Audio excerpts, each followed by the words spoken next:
Hey, everybody. Thanks for tuning in to this episode of Our Kids Play Hockey. We want to let you know that we have once again been honored with a nomination for the Hockey Podcast of the Year via the Sports Podcasting Awards. And all you need to do to help us is go to ourkidsplayhockey.com and click on the Vote Now button. It asks you a couple questions. You're in and you're out, and you have voted for us for Hockey Podcast of the Year. I want to thank you all for being a wonderful, wonderful audience and helping us get to this stature of hockey podcasting, because we've done it as a family, as the hockey friends and families around the world. Thanks so much and enjoy this episode of Our Kids Play Hockey.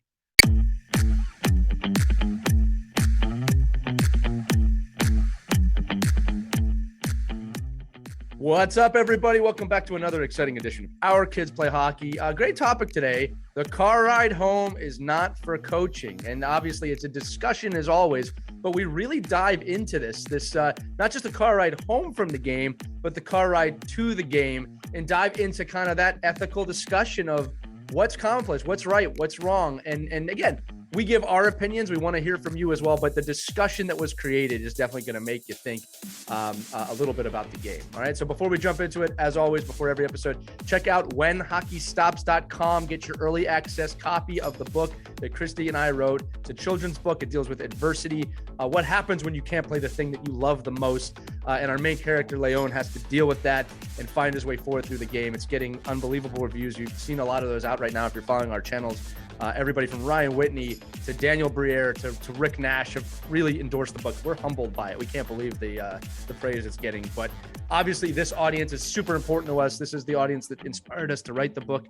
So check it out, whenhockeystops.com. Get your early access copy now, signed with a bunch of extra exclusive gifts that you're not going to get on the Amazons and the Barnes & Nobles and everywhere else where the book is available. But without further ado, thank you so much. Enjoy this episode again. Car ride, not for coaching. Do you agree? Disagree? Listen to the episode. Here we go. Hello, hockey friends and families around the world, and welcome to another edition of Our Kids Play Hockey. Got a great topic for you today. Let's set the scene, right? The game has ended. Maybe you won, maybe you lost, but the game has ended. Your little boy or girl is getting dressed. They're taking way too long in the locker room because that's what little boys and girls do.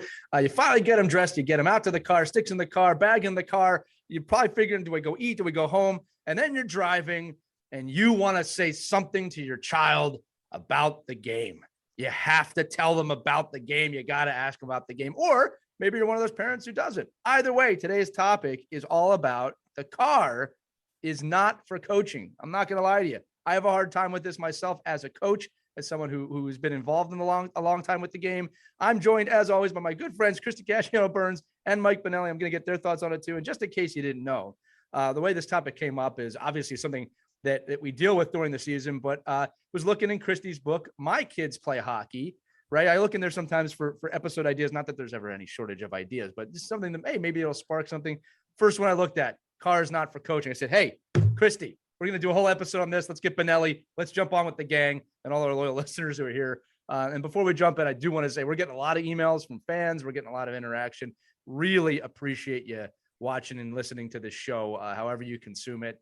Your subscriptions and reviews are really appreciated. You're really making this something special. And a lot of people, guys, saying, wow, I didn't know. I thought I was alone. It's just so great to hear other people talk about it. That's exactly why we do it.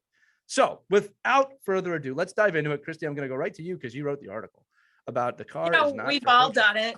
Raise your hands out there. Who's done that? You do some car coaching. Come on. We've all done it. And what I found is the kids really tune you out when you do that. They know if they had a bad game, they know they had a bad game. They're mentally exhausted, they're physically exhausted. And really the last thing they want to hear is you, wah, wah, wah, wah, wah, wah. They tune you out. Also, what I found that could be a really good time to bond with the kids if you just get away from talking about the game. Switch the subject. Unless they want to talk about it, let them drive the conversation. If they bring it up, fine, talk about it. Hey, what'd you do right? What'd you do wrong? Did you have fun? Always weave that in the conversation. Did you have fun? Were you a good teammate out there? Are there things that you could have worked on? That's fine if you want to talk about that. But chances are they want to move on. They want to turn the page. They want to put the music up. They just want to forget about it. Let them. turn over to you, Mike. I want to get your thoughts on this because look, I'm severely guilty of this at times, and I know I shouldn't do it. And I actually, one of the reasons I want to talk about this today is because it'll probably help me. We always say the show's therapy for the three of us to not do it. But Mike, what are your thoughts on this? Because especially as coaches, you and I, and Christy, I'm not excluding you from that. I think you're actually on a little bit of a higher ground here than us because you don't coach like that. But as coaches, it's so hard not to replay the game in your head. And then, you care about your kid. You want to tell your kid all this stuff. But the truth is, like Christy said, the kid doesn't probably care and they don't really know that we're doing it for that reason. So Mike, why don't you give me your experiences and advice? Guys, I need some advice on this myself. Yeah, I'm probably more of a car conversationalist. I don't So mind situational screamer and a car conversationalist. You're good at this, Mike. But I think I think I enjoy if my kids are in the car and want to talk about hockey. Sure. I'll talk about hockey. And most of the time it'll be, because I'm the adult, hopefully in the room there, I can steer the conversation into positive conversations about the game. I'm not gonna be like, oh my God, if you would have done this, look at what you could have done here, or that play, and I'm in a different situation too with right now currently, because for one of my kids, I'm coaching him, the other kids I'm not. But if I'm in the, I can't, my son wants to be like, oh, can you believe what's his name did that? I'm like, well, and so now I gotta really think about, well, I'm not gonna talk about another player just because I wouldn't want another parent talking about my player. Right. And their inability to play. But if you can keep it positive and keep it conversational, like just about, oh my God, that team was pretty fun to play against. Look at that team. Look at that. You remember that kid from 2 years ago? He's really gotten better. Or wow, look at the, look what you were able to do out there in a lot of situations. Sometimes that is therapy for the kids too. I think what we kind of get in trouble with is the piece of coaching. Like what the hell were you doing out there in that situation? Or can you, and on my side, what I try to remind my parents is it can't be, oh my God, Benelli he just doesn't want to win. He doesn't know how to win. Like this guy doesn't know how to coach. And you know what he should have done here? And I saw this, and do you know what Jimmy's parents said? They said, you should be on his line. And like, right. And all that, then talk about tuning out, right, Christy? It just, what it's doing is it almost is reinforcing maybe the negative piece of the game that you experienced. And now you're just going into the next game, getting teed up to be negative again. And it is hard. Listen, I get it. There's no doubt about it. And it's a culture of, I laugh all the time when we go to NHL games, and 2 minutes into a game, you'll hear the greatest fans in the world bitching and moaning and crying about a play. Like, I cannot believe that guy didn't get in front of that shot. I'm like, you get in front of that shot. Yeah. I said, you're 270 at 5'11", over here, or whatever you are, and you're worried about getting in front of a shot. I said, are you crazy? I can see that person in my head. Yeah, and I'm like, also a danger of undermining what the coach is trying to do too. Well, it's just because, right? Just because imagine if every day you came home from work and you said, oh God, that day was tough, and your wife or your husband or your significant other said, yeah, it was, because that guy doesn't know how to use you. That person has zero idea about your ability. And then you did it again. And then again, how are you going to go into the place that you're working and the place that you're with every day? And again, I'm not saying you have to spin things, in make-believe world, but you also have to understand you're in a structure. Hey, we know going in, we got it. What are some of the things, what are some of the things you did? Now, I don't know if I talk about that in the car though. Like I said, I would talk about the conversation should revolve around just the game, the fun, the rink, the hot chocolate. Wow. Can't wait for practice. What do you do? What are we doing this week?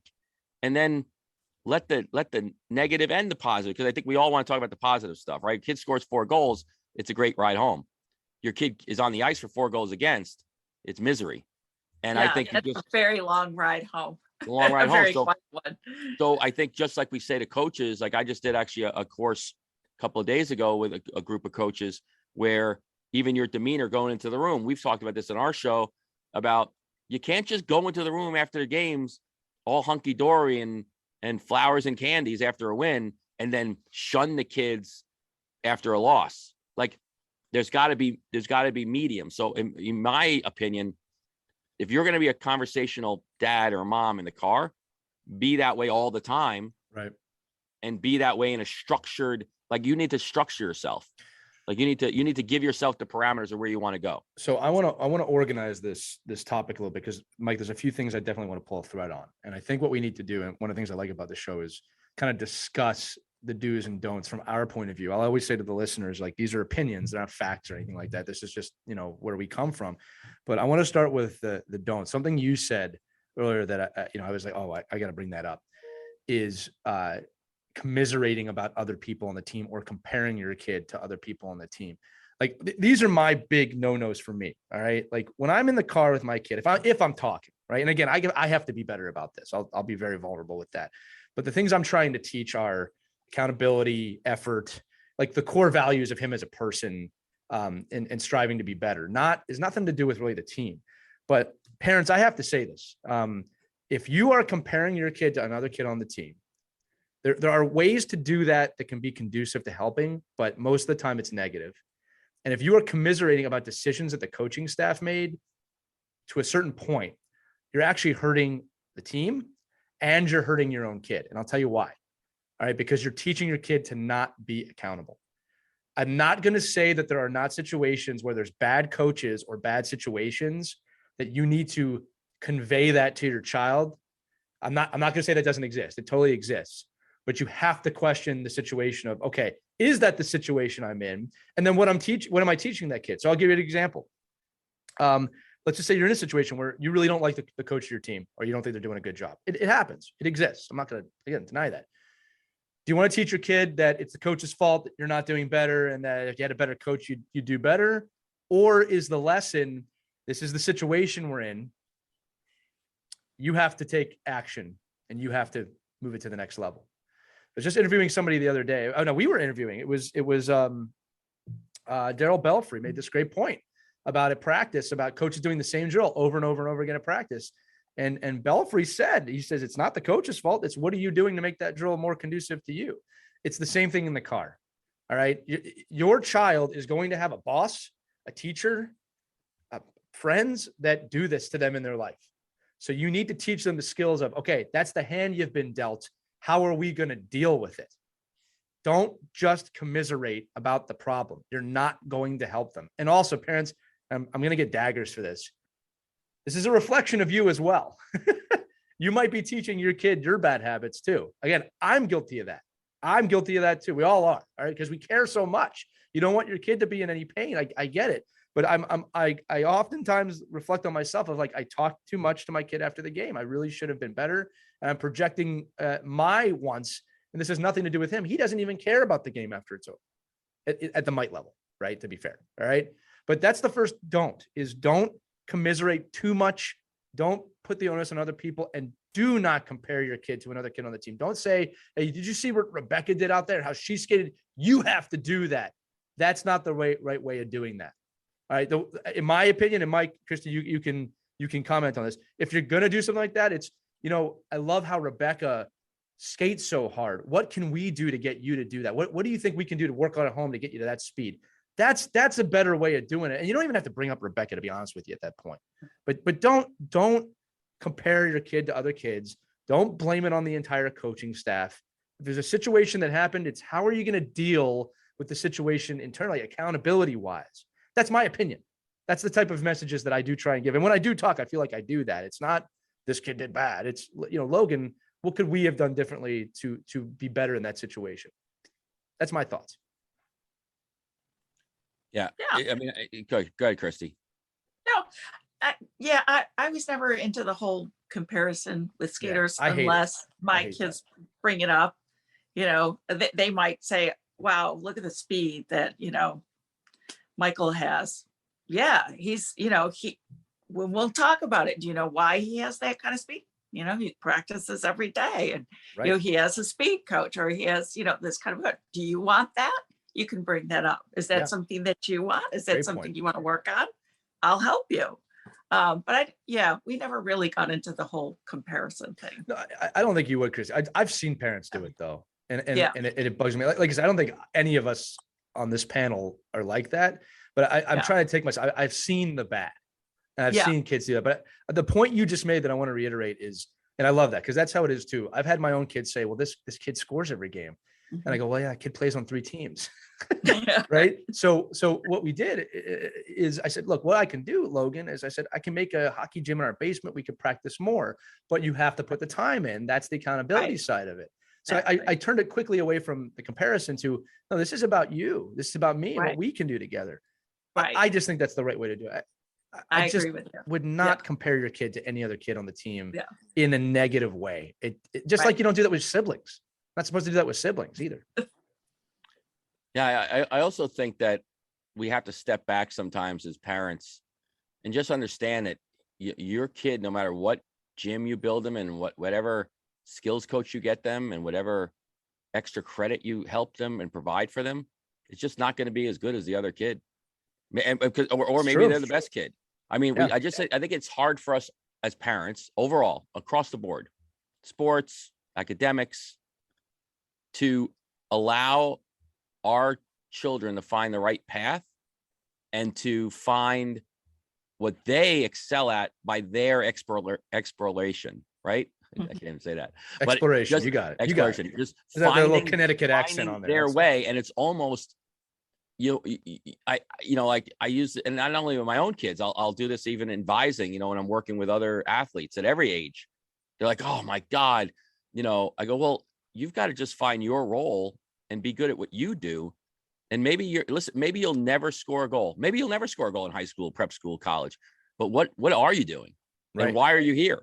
And if your role and your meaning on the team, because I think this is societally by in sports, because I'm around so many athletes in lacrosse and baseball and hockey and everything, that we're just losing the ability for kids to have roles, and for a parent just to say, man, you worked hard today, or hey, you didn't work that hard, but maybe you're just not a hardworking kid.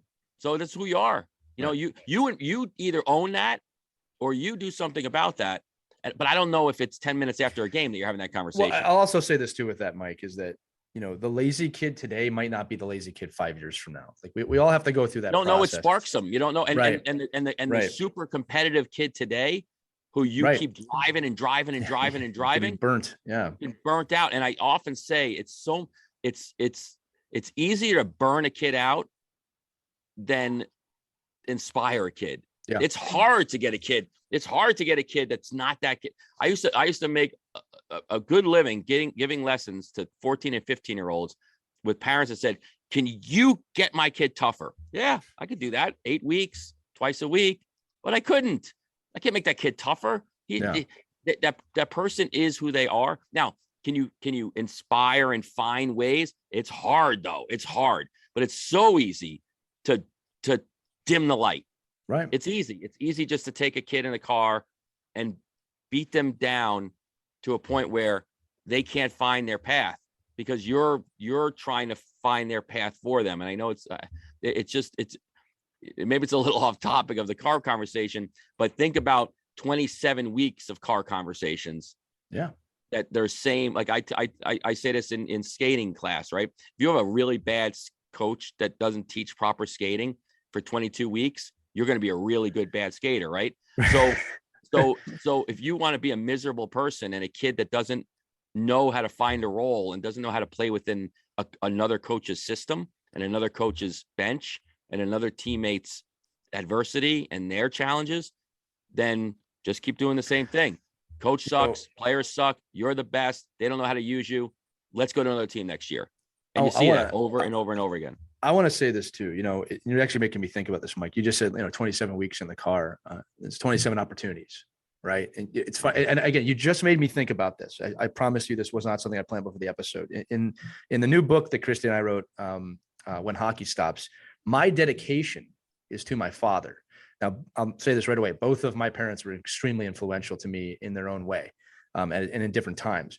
But the car rides with my father to and from games, looking back at them now, are sacred to me because I learned so much from those conversations over 6 years, right? I mean, really a lot of things. And I'm so thankful for those conversations because it was like, I don't want to say it was like being with a therapist, but it was just like, I needed that time with my father And I grew up a lot in the car because of those conversations. I'm talking the good times, the bad times, the ones in the middle. So parents, that's one thing I do want to say. These car rides are a major opportunity for you to parent.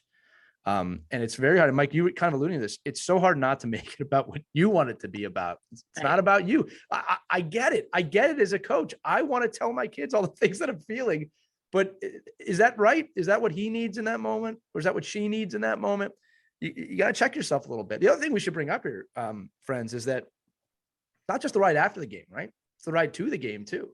There's 2 car rides here, and the one to the game is a little probably different than the one the way. And I want to go back to that a minute too, because I want to talk about good stuff too, about what to do on the rides and the rides home. On the game, I've seen this. I've seen parents get in the car. All right, we got an hour drive. Let's talk about the game for the first 2. Don't talk to them about the game right when they get in the car. They're going to forget about it halfway down the road. What I try and do, and I love you guys' topics on there, thoughts on this. Keeping in mind, again, my kid's a mite, right? He's just starting. He's not an older player. I make sure I don't say anything in the car, right? What music do you want to hear? I just try to make it a relaxing environment for him.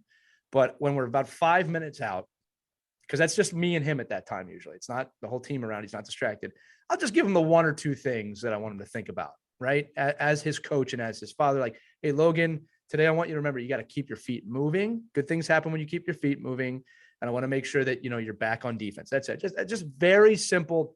That's what I'm thinking about today. And that's it. I don't go beyond that, just to kind of click that. Okay, we're at the game now. We're at the rink now. You do need to start focusing, because I think that's an important life lesson as well, right? It's like, we're here to do this now. You need to focus a little bit on this. I don't want to talk about your video games right now. I want to talk about that we're going into the game. And like I said, it's a focus thing for me. I want him to know, like, when you show up at a place to do something, you have to know that you got to switch your brain a little bit. All right. That's what I do with my kid on the ride there. I'm sure there's some parents that do absolutely nothing on the ride. I'm sure there's parents that are coaching the entire way there and like, yeah, okay, when we're in the 113, you got to do this. And the kid's just in the back with his headphones on. Like, I don't know. Because you're going to a game, you're so positive. Everything's positive. Right. There's nothing Right. like usually you're going to a game and there's like not many people will start with, remember yesterday, how horrible that was. Right. Like, don't think about that. Oh, all right. Thanks. Don't think about elephants, everybody. Because everything's positive. I mean, I go up to Christie's neck of the woods all the time. I go driving up to Pulaski, New York, to do some salmon fishing. Me and my buddy are in the truck. We're driving up. We got coffee. We got music going. Can't wait. The fishing's great. The water level's perfect. We're gonna have a killer time. This is the best weather I've ever seen in my life. You've got to see our rides home. I mean, they are absolutely miserable, silent. You're cold. Haven't caught any fish. It was terrible. The food was bad. The sleeping was bad because you didn't, everything was negative, right? And I think it's the same way as a hockey trip. I try to do, but at the same time, Lee, it's like, and I try to do the same thing, driving with the kids and like, just, okay, and my son's younger, the other one, right? So I try to use that, there's a couple of guys I follow and, guys like Brant Berglund and stuff like that. That are like, I kind of get my kid in the car and say, hey, remember, be like a hawk today. Don't let that puck out of your sight. You remember to be like a hawk, be great teammate, really be a good teammate. And then I'll try to throw in something like, and remember, there's absolutely no smiling. Do not laugh. Hockey's a tough sport and you gotta be a tough kid. And he'll laugh and he'll like, see, I'm smiling. And zero fun, sir. Yeah. you cannot have fun. If you have fun and I see you having fun out there, I got to pull you off the ice. This isn't a fun experience. You got to make sure that you're busting your ass. Right? And then, cause they know, right. It's like you give them a little, like, because I don't want, I don't know. I don't want it's playtime. This is play. Like there's not any time to think about work. But there is, I get the focus part because I think kids are way too distracted anyway. Like, I mean, I have kids on my team, my current team, my 14-year-old team, that they're on their phones 5 minutes before a game playing Tetris or something. I'm like, how do you even? You see, I wouldn't be okay with that. No, I'm not okay with it. But I'm like, how do you? I look and go, how are you not in? Because that's me. Now, maybe that player, I don't know. Maybe that's how they get involved. I'm in a kind of I don't know. See, and this is where we can discuss this. That bugs me at any age. And I'll tell you why. It has nothing to do with like I don't like a player says, well, this is how I relax before a game. And it's like, okay, look, I want you to be relaxed before the game, but here's the deal. you're not going to be able to go in your boss's office after college and sit there with your phone. It's like, so again, they might though, Lee. They might. I mean, right now, right now, I think that this is the problem these kids see, right? There's people at work right now. I mean, I could be playing Call of Duty right now. You wouldn't even know it. Right. Like, I mean, that man's playing Galaga.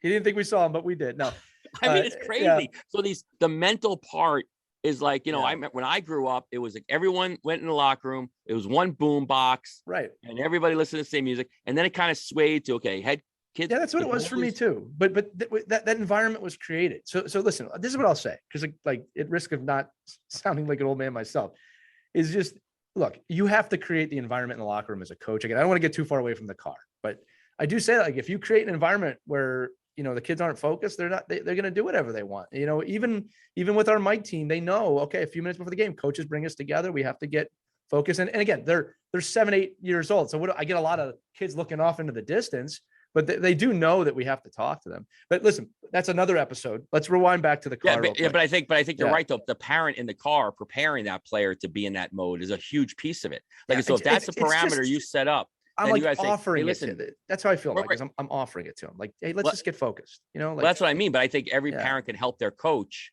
and their son or daughter be a good teammate when they say, hey, listen, when you walk in, be the guy, be the person that's not the distraction. Be the person that's talking about hockey, and be the one that's saying, hey, let's go, guys. I can't wait to play today. This is going to be a great day. Like, you can, even little kids, 7-year-olds and 6-year-olds can be that light, but you can help create that light in the car. Totally agree. And I'll tell you this too, is that it's about repetition. I think the biggest lesson I've learned from coaching this year is, and I got to preface this, I am so used to being able to tell a player something once or twice and they get it and they do it and they're on to it. Keeping in mind too, that, at the college and professional level, that's what happens. Like, they're into it. This is a job or it's something they're really into. And I had to really learn to be patient with my kids. It might take 15 times for them to learn something. You might have to tell them 15, 20 times for them to even pick up on it. And then I started applying that to the larger picture of, if I'm in the car and I tell my kid to be focused, well, this year it might not work, but what happens when he's on a U14 team or a U16 team is maybe it'll click then that after 10 years of repetition, like, he's figured it out. And now he has a life skill. All right. And if he doesn't, he doesn't. I think about this from the broader point of view of what are the life skills I'm trying to, because here's the truth, guys. I don't care what the score is at the end of any of my kids' Mike games. I don't care. I just want to make sure they played well, had fun, and are competitive. And actually the team has been playing mostly well to the point of, I don't even know the score most times now because they're just playing well. That's all I care about. I will say this too, before you leave the car on the ride to the game. And I will always say this, all right, and I do get flack for this, if you can believe it. The most important message I give my child, and this is something passed down to me by my father, no matter what happens, I will love you after this game. I don't care what you do out there, I will love you after this game. I want him to understand that my value set for him as his father has nothing to do with the outcome of the game. Now, I've had people say you're going to soften him. That's it. No, this isn't softening. I don't want him to be afraid to get in the car after the game because he made a mistake. That to me, that is not worth any of this to me. All right. I want my kid to go to bed knowing I love him every day. If that's soft for you, that's fine. You guys have to have your own journey here. I actually think that that's strength to be able to tell my kid that. All right. Now, with that said, I don't just blurt it out all the time. I just want him to know, no matter what happens today, I love you. Go have a good game, skate hard, be focused, do your best. Right. I expect those things too, but it's not affecting my love for you. Right. We always tell our kids when they're younger, yeah, we will have this conversation with our younger kids. I might get mad at you, but it doesn't mean I don't love you. We've all said that at least once in our life. It's the same thing. This right? punishment hurts me more than it hurts you. Trust me. It totally does. Listen, I'm learning that this year more than any other time in my life. I want you guys to do. I've had to discipline my son more than ever before. Just he's 8, he's pushing back, and oh man, it sucks. I know all of you out there listening. It sucks. I've called my own parents and be like, I'm sorry for when I was 8. I love you. Like, it's okay, but I'm glad that it's happening because we wanted you to have one like you, and now you have it. It's a gift. That's how those conversations go. But no, it hurts. It does hurt. Everyone listening right now is like this. Like, yes, it does. I agree. Yeah, if you take enjoyment in that, it's weird. Anyway, so Christy, something go interesting, and this is all just coming to me, and because you brought it up, Lee, and I was just now thinking about it when we were kids. we had a big family, big Italian family. There were 8 of us. Every night we had to sit at the table and have dinner together. And that was our way of just sharing what happened in our days, what was on our minds, fears, anxieties. And I tried as hard as I could to keep that with my own kids, but then along came hockey. We were very rarely at the dinner table during the week and on the weekends. So the dinner table disappears pretty much, and it becomes the car ride. The car ride has now become like our dinner tables. And we've tried over the years to make that as close to those dinner table conversations growing up that we had as kids with our kids. And they turn out to be really fruitful conversations. And just like you, Lee, with your dad, my children have great memories and really love those cars. And they'll bring it up once in a while. Or, oh, remember the car ride where we, this happened or that happened. And you really can use that opportunity to bond with your kids. So remember that, parents. You don't have to turn it into teachable moments, but you can just sit back, relax, and enjoy the experiences. Yeah, I totally agree with you. And that's one of the things we do in my house at the dinner table. And again, I'm sorry that you said it disappeared, but we definitely do that now. And we're in a position to do it now. But it can be realistic when they're in high school. Well, okay. That's what I was going to get towards is that, but we're establishing it now that it's important. Yeah. You know what I mean? And I think it's super important that you establish that with your family. Look, I'm going to go 2 places with this real quick. One is that I know someone whose parents did not do that, and they never remember having a family dinner together ever. And all I can say is it's been detrimental to their family bond. All right. The kids were always let to do whatever they want. Parents ate separately from the kids. So I think establishing a family dinner, again, we're getting off topic a little bit here, is very important because it establishes, hey, we need family time. Right. And then you just applied it to something else. And that's the point I'm trying to make. Right. But you do have to establish that really early on. I think that is, in my opinion, gotta say this, I'm not like an expert. One of the biggest mistakes we make right now as families is we've lost the family dinner where everybody's on their phone with the cell phone. I'm sorry, at the table on their cell phone. It is so important that you spend that 20, 30 minutes with your family every day. Right. What's the point if you're not? Like, again, we all have to, decompress at the end of the day. But my kids know, no, at dinner, there's no phones, no work. This is our 20 minutes together. Sometimes it feels forced a little bit. I'm not going to lie to you, but it's important. As I talked about earlier about repetition. Same thing with the car rides. Christy, you just alluded to this, right? The car rides was very important with me and my father. It was extremely important to me. I cannot tell you all how much I learned on those car rides with my dad, right? I want to say again, I had that with my mother too in other avenues. Okay. I was very fortunate to have that time with my father. So if you're looking at a car ride, just bringing this episode back in, what are you going to do at that time? And I'll say this too. Sometimes the right thing is to do nothing. Sometimes the right thing is to let your kid put their music on, chill out, relax, do what they got to do, especially after the game. Right. I think about this too, Mike. I want to ask you this. I was telling the coaches, or I always tell myself, don't coach the kids on the ice, coach the kids on the bench. Right. And you got to kind of apply this to the car. It's like, well, don't coach in the car, coach at home. Right. The kid's going to come up to you at some point. If you have something, this is what I've been working on myself. If I have something I feel like I have to go over with my son, right. I kind of make a mental note and I wait till we're home. And then later on, I'll bring him down to the basement and say, I just want to work on this with you real quick because of X, Y, Z. All right. Sometimes he responds to it. Sometimes he doesn't. Here's another one. I've heard parents, well, if I don't tell them, I'm not going to remember. Nah, not today. Get a notebook. You have a phone, write down a note. If it's that important to you, write it down. We talked about the 24-hour rule. Write it down. If you still feel super strongly about it, even after the ride home, it doesn't even have to be 24 hours. And you feel like you have to say something, then do it. But let the kid cool off. All right. Another thing I want to get into, Mike, want your thoughts on this is, let's say your kid makes a huge mistake in the game, right? I think, Mike, you brought this up. And let's just say it's not a missed pass opportunity. Let's say your kid got angry and two-handed someone or got a checking from behind penalty, something really rough, right? Most kids do this at least once in their time playing, some kids more. And you're mad as their parent because it was disrespectful, it was wrong, and it was embarrassing for you as a parent. Happens, right? What do? Right? Now, let's paint a few scenarios here, Mike. One is the kid gets in the car and he's happy about it. I hit this kid from behind. All right. Yeah, I got him out of the game. All right. He's going to get a talking to from me at that point if he's gloating. All right. 9.5 times out of 10, kid knows what they did was really wrong. really wrong. They probably spent some time in the box. Coach probably already gave him an earful. All right, Mike, how do you handle that?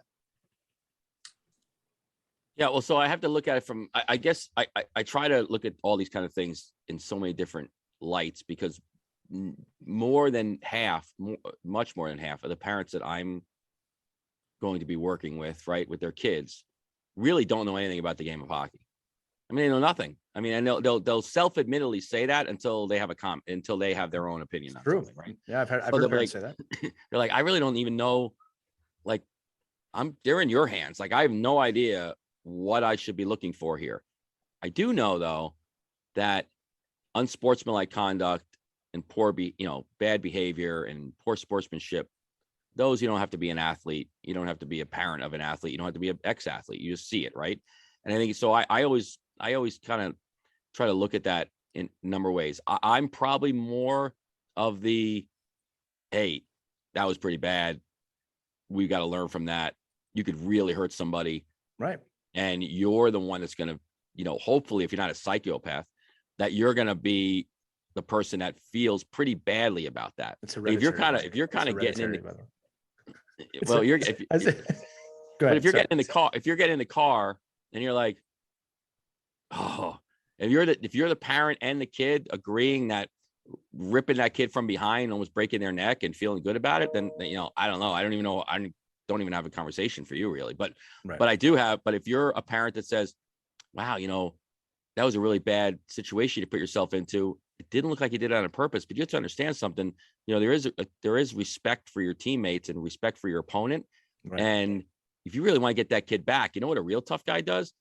A real tough guy lets somebody see what they're going to do to him. And you want to punch somebody in the mouth and you're 18 years old, go ahead. I mean, I don't know, but if you're going to rip a kid from behind without him knowing about it, I'm not a big fan of that. And, because, I think we have to remember, hockey is this is around Super Bowl time, right? Hockey, like other sports, is violent. It's just a violent sport. It is. So when you jack up the level, and I'm talking about an 8-year-old, telling a kid, hey, go punch a kid in the face. I'm talking about when kids have to be tough, though, and they have to understand that there are consequences. So if you're going to do that, don't forget, you're going to get hunted down. And there's going to be, because there's just the same mentality of you feeling it's so good to hit that kid from behind.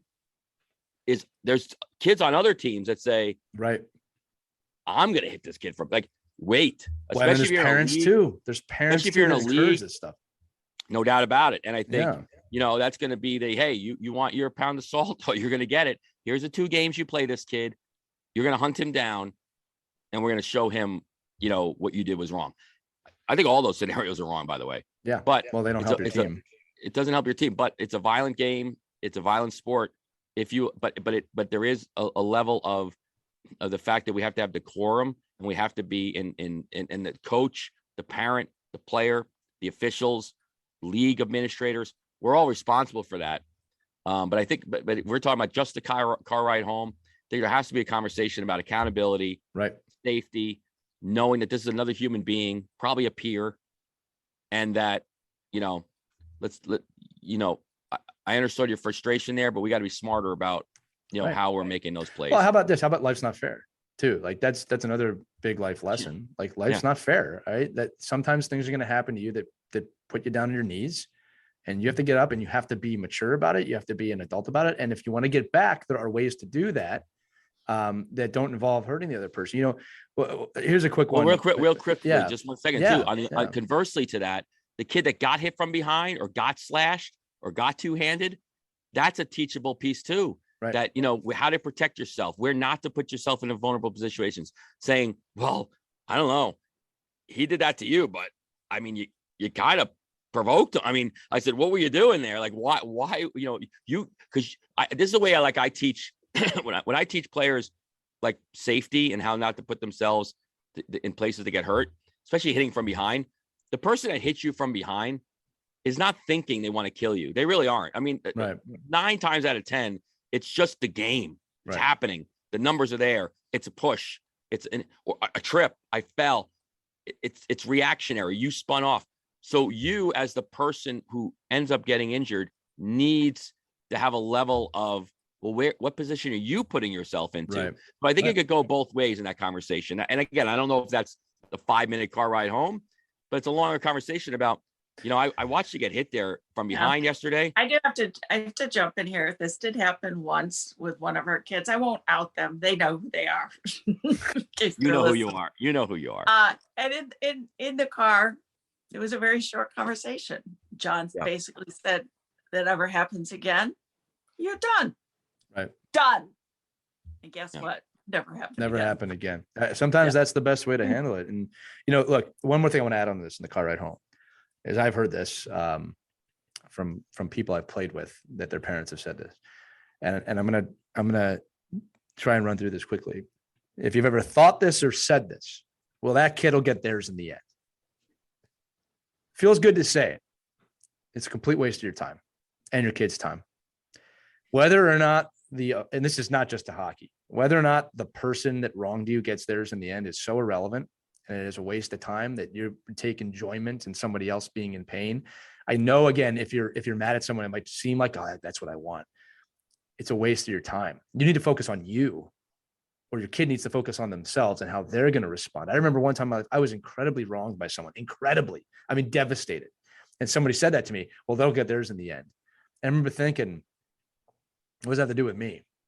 How's that going to help me? So, okay, another person that wronged me will be in pain. Okay. I'm not going to lie and say that it's not that I wanted that. I didn't care. Right. It was just like, all right, that's not going to get me out of the situation that I'm in. I have to act. And I remember that because that was a spark moment for me for the rest of my life of, I'm not going to worry about what happens to anybody else. I don't care if they get a punishment handed to them. That's going to happen the way it is. I don't control it. I can only control myself. That's a message that I want to give my kid in the car. Yeah. And it happens on the bench all the time. It might level. Well, the kid hit me. Yeah, that's hockey. You're going to get hit in this game. It wasn't fair. You got to get back up and get out there. That's what you can control. I tell my 8-year-olds that. Right. So, again, a lot of different topics happening here. One I want to spin to before we get out of here, Christy, is because you just experienced something this weekend. Here's something that can happen. We talked about the ride to the game, positive, negative. We talked about the ride home from the game, mostly negative.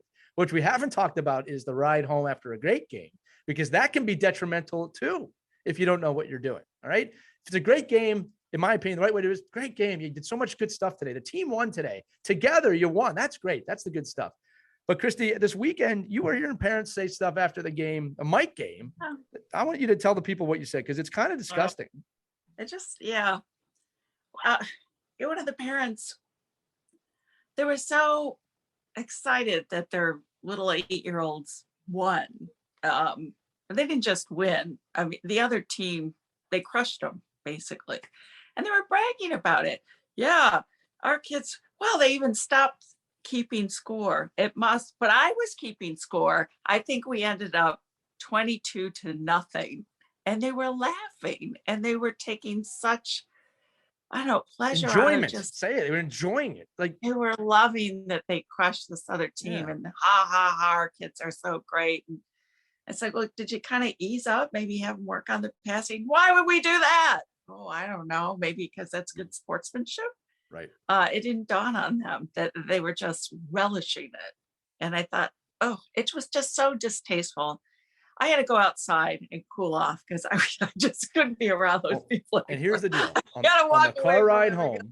That Italian temper was starting to foil. And I was like, I'm going to say something I'm going to regret. So I just walked outside, cooled off, came back. And then there were some really nice parents that came by, which calmed me down a little bit. But it's like, what are you people doing? Stop.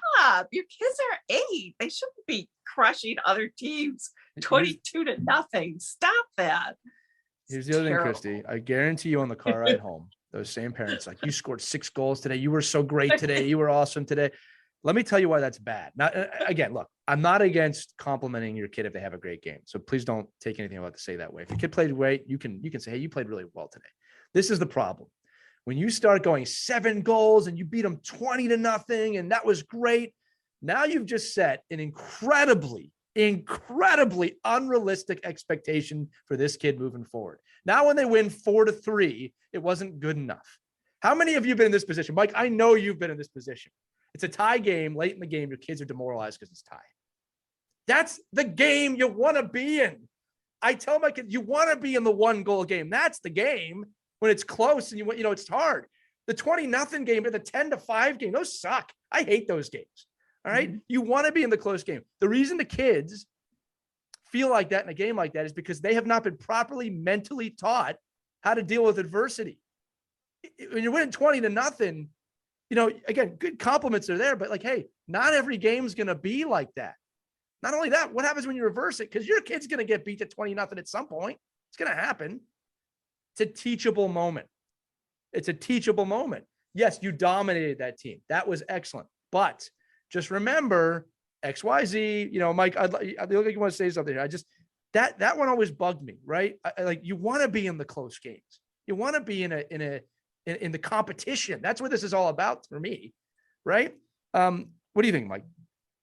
Yeah, no, just experienced it this weekend and won one game against a team that was, ranked above us. And I'm like 16 minutes left in third period. I'm like, this is perfect. I mean, where else do you want to be on a Saturday night when you're a 14-year-old in a competitive battle? Right. And then thinking, well, who's gonna work harder? Who's gonna be smarter? Who's gonna be more disciplined? Who's gonna stay out of the box? Who's gonna lead the team? Who's gonna take a big big hit? Who's gonna block a big shot? Who's gonna make a big save? You don't get those experiences in 20-1. You get showboating. You get me. I watched a high school game this weekend. I couldn't believe it. The team's winning like 8-1, and the kids are still the top kids are still going on the ice in a deep bench. Teaching again, I get the winning, and this has nothing to do with like having to score a certain amount of goals to be ranked higher, have a better seed. This is just showboating. This is like me. Look, I scored. Like watching players score and then go to the corner by themselves and give them the old like whatever this is now, or the listen, whatever it is, or the ring, all great. But I think, it's just to me. That's a byproduct of not having a culture that everyone on the team contributes to the win, even if there's a number of players that never contribute to the win physically.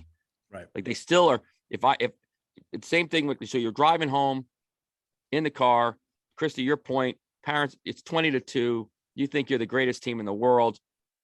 And you're just, and the fact is really, if you really looked at those parents, I bet you, no doubt in my mind that if I looked at that game, there were 4 kids that contributed to that game. Right. Even in a 20-goal game, the kid that, like when I see these, like now the new thing on Twitter is they put like apples and sirens, right? The goals and assists. And you see like to me, this is not sport in a game where you see, a player has 9 goals and like an assist because it was a rebound and nobody else in the team has any points in a big win. I'm like, that's not even, it's not a hockey team. Like, it's just not realistic. No, you're probably not going to win the big game when you play a team. No, because at the end of the day, you need that game, right? If you're going to put your goalie in, your second string backup goalie in, after that, you think the game's well, like to me, if you're a really good team and you're a really good coach and you have a 5-goal lead, you can manage that 5-goal lead. You should be able to throw anybody else you want on the ice out there. You don't need it. Doesn't like when I watch a team winning 13-0 and then the backup goalie goes in, I'm like, this is, or whatever the other goal, the crappy goalie goes in. I'm like, this is nuts. Because that kid knows why he's going in. Yeah, it's insulting at that point. He knows, like, don't even put me in. Like, you only put me in because you're like, oh, now there's no way they could catch up to us. Right. I'm like, Mike, that's a great point you when just they made, can Mike. catch up to us. Like, put them in so I can fail or I can win. Like, give me a chance to be the person that decides my destiny, not hiding me and appeasing. It's appeasing. That's we got to get that kid in. Oh, thank God, it's 16-0. There's no way they're gonna. And then you see the goal. They'll score 2 goals, and they'll pull the kid because the coach is not a coach. I hate that. I've seen that over and over and over again. It's so. If I was a parent, I swear, I'd be like, well, first we go right back to where we all started, right? And saying, well, you got to pick the right coach and the right program, right? So you got to do your research. But if you're in that situation where all of a sudden this is systemic, I'd be like, what? Don't put yourself back in those situations. Be in a place where you're going to play and you're valued. And, It's funny. Like I was on a call with Bjorn Kindling, who's like this guy's like we'll have him on here one of these days. He's unbelievable, right? And he'll be like, if you are on my team, you are valuable on my team. That means you will play some role. You'll be playing and contributing and being talked to and being coached up. You're going to be a member of the program. If not, I'm not taking you. Like, it's my obligation not to take you. Right. If I'm not going to play you. And at 8U, high school, you look at the high school kids show up for every practice. They give up everything. Imagine that. To get a jersey? Give me a break. Well, Mike, again, we're starting another episode right here. No, but the bus ride home. I love what you said. I love what you said. Just real quick. Again, this is off topic, but I don't care. I love that you said you should be able to manage a 5-goal lead if you're a coach. That's a really great point. Look, I'll just say this to the coaches listening. You can't fail your kids. There can't be a kid on the team that feels insignificant.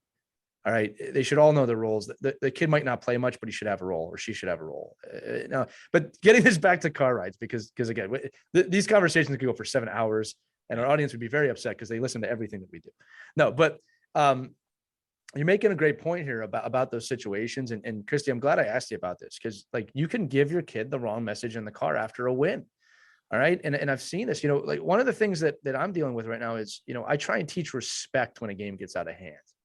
All right. So like if we're up, my hockey's a little different, but if we're up 6-7, if we start to get to that point, and you know when your team is better, some people get on me about this, and I wrestle with it in my head, but the kids start celebrating when they score still. And I'm like, no, it's supposed to be fun, but that's disrespectful. And I have to teach this lesson. Right. So a kid will celebrate. I said, I don't want you to celebrate like that after you score. Now, if the kid on the team that never scores in a game like that, they can celebrate. The kid who never gets a goal, I'm okay with them celebrating, because that's a team accomplishment in my mind at that point. But when the kid, I want to come back to that one. Think of that one point. Think about that one point, right? Think about that one point for a second.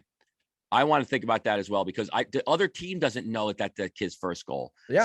So you have to to me, like a lot of, and I've experienced this multiple times for 27 years, 30 years, but prepare all the kids to know. Right. If Benelli scores, who hasn't scored a goal all year, it can't be like we won the Stanley Cup. Right. That other team doesn't. That's it's almost as disrespectful as passing the puck around. Now, I think this is where the model's broken, and this is a whole nother conversation, but you should be able to have a conversation with another coach on another team that says, this game it's now over. It's 8-0 at the end of the first period. What can we do to make this a better experience? Right. Can we give you our goalie? Can we switch goalies? Can we give you a couple of defense? This is where the model, I get why people don't do it, and people think that something's wrong with me, but I'd rather see that solution and grow both programs than to see me say, well, we're going to keep it at like 16-17-0. Right. Well, Mike, that's because it's not about you when you coach. And that's the larger issue here, is that there's a lot of ego involved with all these conversations that we're talking about, right? Like, and a lot of people identified through those 16-0 wins, and it's a problem. Right. All right. Right. And again, this, because I'm going to keep reeling you back into the car ride thing, because you're passionate today, and I love it. But look, at the end of the day, with the car ride, guys, it is a little bit of an ego thing, right? Like, are you speaking to hear yourself talk, or are you speaking because you really want to share a lesson with your child? And that's what it comes down with me. And I'm not going to lie to you, I'm guilty of this. I've been coaching a long time, and sometimes I'm just talking because I want to say what I want to say, and I want to hear myself say it. And it's not okay for my son. I need to be more cognizant of that. I'm admitting that because it's okay to admit it. Like, nobody here is a perfect hockey parent, that they don't exist. All right. You can just grow and learn. But yeah, again, Mike, to your point, Christy, to this subject, after a big win, it's the same thing. What are the life lessons here? Well, we could have been a little more respectful. And this is the car ride home. Could have been a little more respectful. I don't think you should celebrate after your 5th goal when the team is winning like that. Okay. If it's a close game, you can celebrate. All right. Yeah. If Benelli, who hasn't scored all year, gets a goal, there's a way to celebrate that too. You pat her on the back, and let's get back to the bench. We'll talk about it on the bench. Coaches, it's your job to teach that. Because here's the deal. Another thing I say to my kids, and again, I think people look at me like I'm crazy. I say, what do you think the other team felt like when they were losing 20-0? Oh, it's a buzzkill to say that. No, it's a life lesson. This is a teachable moment. You can still be happy. What do you think the other team felt like when they were losing? Because here's the thing, guys, it's going to happen the other way at some point. All right. I'm not saying you go soft. There's nothing about being soft. It's just being respectful. Yeah. Right. This is just respect. Okay. When you're winning like that, be respectful. Parents bragging about a 20-0 win. What are we doing? What is the No, and I'll life tell you, lesson in that? I'd almost be okay, not okay, but I'd almost understand if it's the kids because they're the ones that did it. Right. But what did mom and dad do? Just give Yeah, sperm? you paid for it. I mean, what did they do? Yeah. They didn't do anything. Yeah. It's gonna be a great ride home. The other thing Exactly. too, well, in my last example, and then we'll kind of round this out, is blaming the refs. Oh, the ref made a bad call, the ref made a bad call, or that team was dirty. Like I was watching a game recently, and I didn't, this is self-restraint. I didn't say a word. I was watching a game recently, and I know the parents are complaining about how quote unquote dirty the other team is and how bad the refs are. And you know what? I'm watching the game, and every hit, everything, the kids fall down, look at the ref, fall down, look at the ref. Now you're not even playing the game. And then you hear the same parents, get up, get over, get going. Yeah. It's your fault that they're doing that. You're rubbing off on them and you don't realize it. And again, we're all guilty of this, myself included to some form. But if you're telling your kids and not making them accountable every time, I hate when the kids keep looking to the ref. I hate it. Refs doing the best they can, hopefully. All right. And if they're not, that you can't do anything about. What are you gonna do? Yeah. So you got to play the game. Now, don't get me wrong. All right. There are some situations. I'll admit this. Some situations are just ridiculous. But at the end of the day, you got to keep going. Look, I have seen games where a kid has scored, obviously, and the ref did not see it, and the puck bounces out and they keep playing. It's not fair. Neither is life. That's the lesson. That is the lesson. But we lost on that. That's life. That's the lesson. It sucks. Accept it. We got to move on. But it was a championship game and we lost everything. Yeah, that hurts a lot. That's life. You got to move on. I usually tell those parents that, listen, we can fix that. We'll get instant replay. You'll all get the bill for an extra $4,000 a year each. Go to Toronto. And we'll have video review for every game. I think it's great. Video review. Perfect. But we're just in a world of, that I saw it. Look, I have it on my camera. Look, here it is. Don't you see the goal? I went on Hockey TV. I watched it afterwards. I'm like, guys, it's over. Like, so I don't know. It's too much, parents. But the car ride home, it's over. And the only advice I give any of my, and I try to take it is the one thing we never talk about is the coulda, woulda, shouldas. And if you want to have a conversation about the game, let's have a conversation about the game. Right. But don't give me if we could have done this and we would have done that, we should have beat that team. No. That team won. That we tied. We won. That team won. There's no coulda, woulda, shouldas. Just understand. I love Wally Kozak, right? He has that terminology that you either win or you learn, right? You win or you learn. And if you're learning, great. And let's move on. And I think that's what's great about sport is we get to hopefully get to keep playing it and getting better. Time to mention this is just a game. At the end of the day, it's just a game, and it's the life lessons that you take out of it that are the real win. This is true for even NHL players. Again, do you want your child when they are 27 years old, potentially not playing the game anymore, for something bad to happen to them and then go, it wasn't my fault. If this guy had just done this better, or this girl had just done this better, I wouldn't be in this position. It's not my fault. And I hate this. Or do you want the child that says, this is a tough break and it really hurts. I'm really hurting, but I'm going to get back up. I'm going to find a way forward and I'm not going to fear failure. Your ride with your kid for as long as they play any game is your opportunity to teach them that life skill that will get them better for later on. That is what I think about in the car. Even when I talk to my kid, I'm thinking about that, even if I shouldn't talk to him. All right. It is an opportunity to help your child learn life skills. That's it. And if you don't think the pros do this, they just do it on their own. When the best players in the world make a mistake, and we heard this from a lot of people that we've interviewed, they don't dwell on it and blame the ref. They figure out a way to get better at it. Sidney Crosby, I'll use him. I don't like using the best players, but Sidney Crosby sucked at faceoffs. He was horrible at them his first couple of years. Spent a whole offseason getting better at it, right? Like no one had to tell him. Where do you think he got those life lessons from? He's gifted. Don't get me wrong. Where do you think he heard that? He'll tell you. My parents taught me that. My parents. I don't see pro players that was my ref did it and they screwed us and we're not going to, they don't make it, guys. They don't make it to the show. All right. And if they do, nobody likes them because there's one or two players out there that probably like that. Anyway, listen, we're going to close this. Christy, drive us home, Christy. Drive us home to end this episode. Here we go. You ready? Don't tell us how bad the episode was. Don't dwell on the episode. Car rides don't have to be teachable moments at all. In fact, they can be memorable moments. How's that? How are we going to top that, Mike? You can't. They can't top that. That's so well put. We could have just done that at the beginning of the episode and not had the episode. Why'd we even have this conversation? Put a nice little bow on it. I think that's good. Mike, I'm good to end on that. I'm going to end it on that. So listen, another great conversation. And I want to say it again to those of you listening. That's all we're doing. We're having great conversations. We're all at different points of the game. We've all different experiences in the game. But I think that I said this at the top, the coolest thing I hear from those of you listening, and we get emails and messages, is that, wow, I thought I was alone in that, but I'm not in that thought. I didn't realize that. I'm learning so much.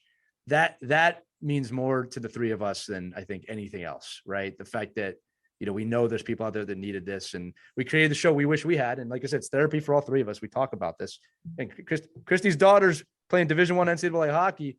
It's therapy for her too. We have this all the time, but that's going to do it for this edition of Our Kids Play Hockey. Another wonderful one, guys. So for Christy Casciano, Burns, and Mike Benelli, I'm Lee Elias. Remember, you can check out all of the episodes on ourkidsplayhockey.com or wherever you listen to your podcasts. Subscriptions, 5-star reviews, all of that's great. It really helps us out. And make sure to check out Christy and I's new book, WhenHockeyStops.com. Get an advanced copy right now before it comes out. Other than that, you guys have a wonderful, wonderful week, and we'll see you next time on Our Kids Play Hockey. Take care. We hope you enjoyed this edition of Our Kids Play Hockey. Make sure to like and subscribe right now if you found value wherever you're listening, whether it's a podcast network, a social media network, or our website, ourkidsplayhockey.com. Also, make sure to check out our children's book, When Hockey Stops, at whenhockeystops.com. It's a book that helps children deal with adversity in the game and in life. We're very proud of it. But thanks so much for listening to this edition of Our Kids Play Hockey, and we'll see you on the next episode.